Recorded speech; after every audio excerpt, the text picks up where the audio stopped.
Recognizing the member for Kamloops North Thompson. Well, they got 3 more minutes if they want to applause to made up numbers. Feel free, Madam Chair. But, you know, the member says let's have an honest conversation. Let's have an honest conversation.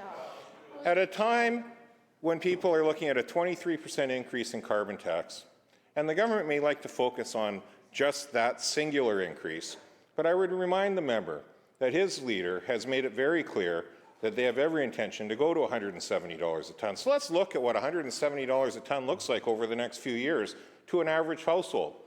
Because I have news for the members opposite. People, everyday people in this province, actually have to heat their homes in the middle of winter. So let's look at what a $170 carbon tax looks like versus a $30 carbon tax. A $30 carbon tax on your home heating, very little impact to your overall bill.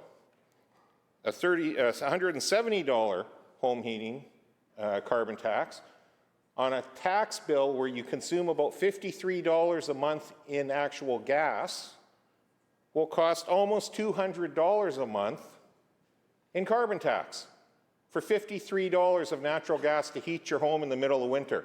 I think most average British Columbians will actually be paying that because they have to actually heat their home, regardless of what they earn. If you want to look at filling up at the pump, it'll be over 38 cents a litre in carbon tax under this government's plan, which translates to $23 a fill just for a 60-litre tank.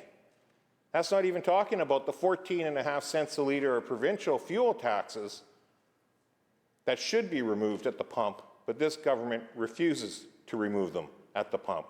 That is what everyday British Columbians are facing in their bills on a monthly basis, and why this government has created an environment where over 50% of them can't meet those bills every month.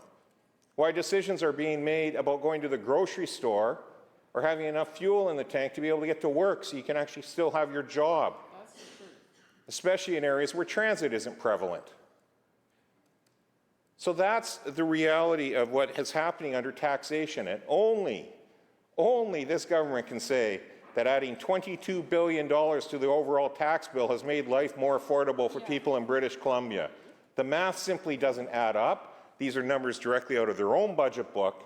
It's time this government actually owns up to the fact that they have created an unbearable tax burden for all British Columbians, regardless of what your income level is at, and actually start to take some steps that have been suggested to them to directly address the affordability issues that their taxation that's running rampant is actually creating for everyday British Columbians in their household, especially those hardworking middle-class households out there that simply want to be able to make ends meet without having to go to the food bank like the 200,000 people this government's created on a monthly basis going to a food bank. Thank you,